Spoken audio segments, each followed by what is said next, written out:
Hi there, this is Helen Tarrant again from here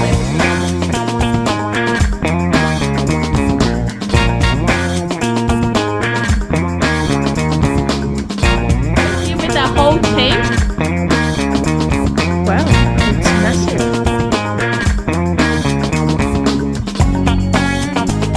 Welcome to another episode of Commercial Property Roadshow. You're here with Helen Tarrant, and today I'm actually going to talk about commercial property appraisals, or for lack of a better word, in Australia we call them valuations. So property valuations.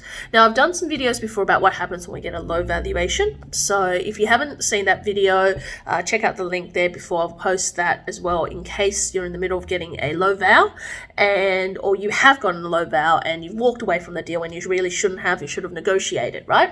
But I want to basically outline for you how does valuations work. So in commercial property, valuation works on two ways. Firstly, vacant possession. If you are having a property that is vacant, then it's done on rate per square metre comparable to the next vacant possession property, which may or may not be in the same complex or building, and it may be something within 5k radius, and that's what the valuer is really looking at. If you are buying a tenanted property, then it's done by what is known in the market as cap rate or yield. Now, cap rate is the benchmark of return, cash return, of your type of property in the current market, in the current area. So the cap rate, for example, in Brisbane is different from a cap rate in Melbourne to a cap rate in Sydney for warehouse industrial properties, as it is for retail as well as for office spaces, right? But when you're talking about yield, yield specifically is to the property you are buying. So those are the two concepts that you really need to get clear, and that helps with the valuation. Now, we've seen over time that valuers usually catch up to the market a little bit slower. So this is how we end up with lower valuation. So let's say that we have a market that has boomed. You'll find that the yield of a property has compressed. So as the value of the property goes up, the yield or the return goes down. It's an inverse effect. So let's say that you're buying a property in regional, and over time, because we've had a boom of lots of people invest into this area, it's gone from a 8.5% or 8% yielding property in, say, industrial, which a lot of regional areas were. And I'm not talking about mining or agriculture. I'm talking about your standard large regional towns were at 8% or even 8.5%, a few years back.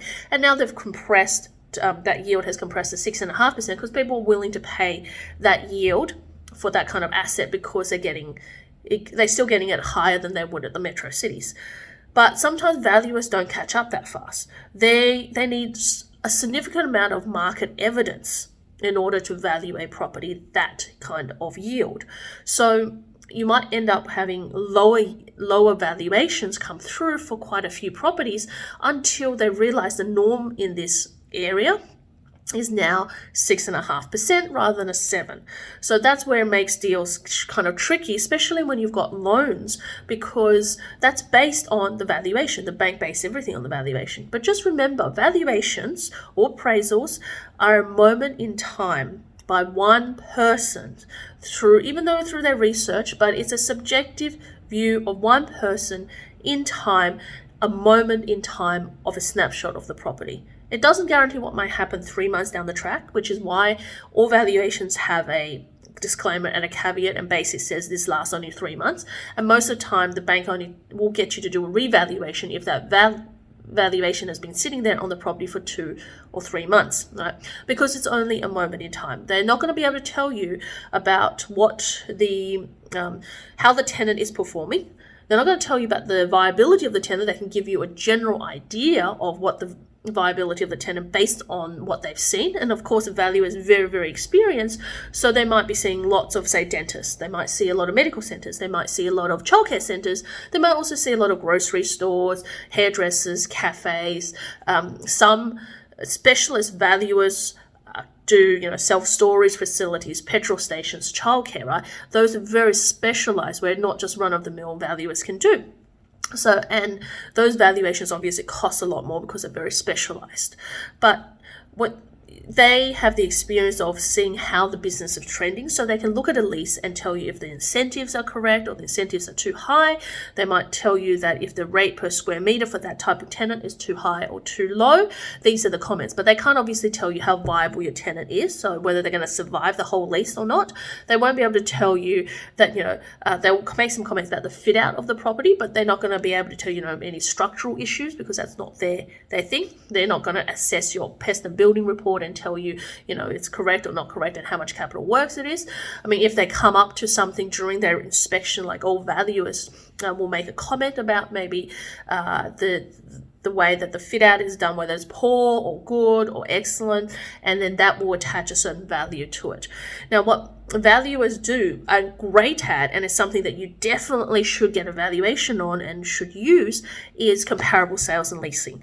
Now, comparable sales and leasing, you and me, as a layperson going out and buying a property, we can, call agents. We can look at previous sales history. We can look at old valuations that we've got in the area.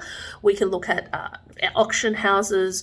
We can look at previous sales history and leasing history on a variety of websites.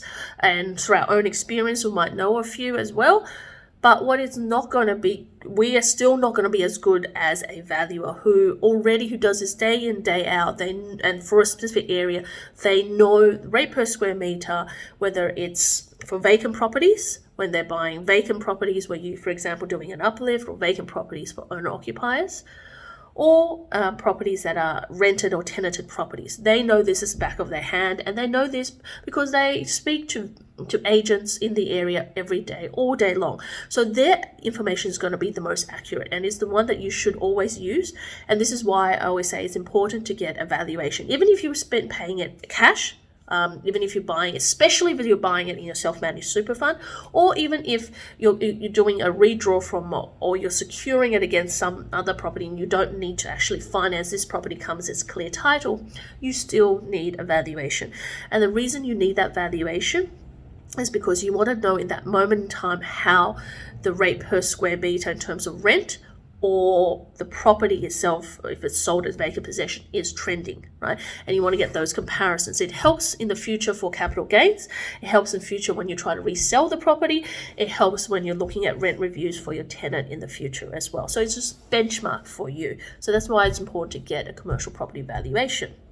Now, stemming on from there, what the valuer not going to tell you is obviously your capital works, how your tenant's going to track, whether the tenant's going to survive or not. They're not going to tell you how the area is going to gentrify. They're not going to tell you the history of, what 3 months ago they looked at and the cap rate might be 7 and now it's 6.5. And they're not going to tell you how that's going to trend downwards or upwards. They're not going to talk about the neighborhood. They're not going to talk about the town as such. They will describe the town and the strength of the town, and they'll talk about the drivers, but they won't talk about in general how, what is going to be 3 years down the track. And remember, all valuations are really, really conservative. So they're always going to be risk averse. So when you read it, it's going to have it's going to say more bad things than good things. So you got to read it with a grain of salt, and also be sure that when you read it, you don't always just look at the negative, because if you always look at the negative, you never get a deal done. So the best way to use the valuation, and the important way really of why you get a commercial property valuation, is so that they have comparable sales and leasing. And it has it details a few things regarding whether your incentives are right and how your tenant compares to other tenants in the area. And those are important information. The rest you have to cover off in your due diligence.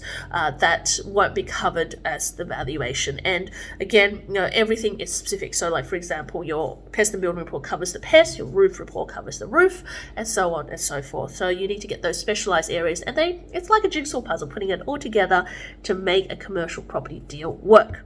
So again, we typically run through a valuation with our clients so they understand what to look for in the valuation.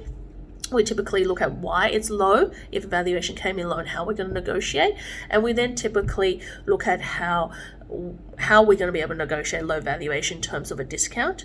But we also look at, even if a property came in on contrast price, why it came in on contrast price, and what are some of the pitfalls that you might have, and put a contingency plan around it. So this is all about getting that full consciousness and awareness of commercial property and how you should go about protecting and growing your asset and putting in the strategies around it as well to minimize the risk around the property as well. So if that's what you're looking for someone to handhold you, someone to detail and work with you to build your commercial property portfolio, then reach out to us, helentarrant.com, Unicorn Commercial Property, or simply email me, helen@cpcf.com.au, link below. And don't forget to check out my book, which is being released in the next 2 weeks. So the link is below there as well. Make sure you pre-order because it's got all of the strategies you're going to need on commercial property. But in the meantime, hit the bell, subscribe, and I'll see you in the next video. Bye for now.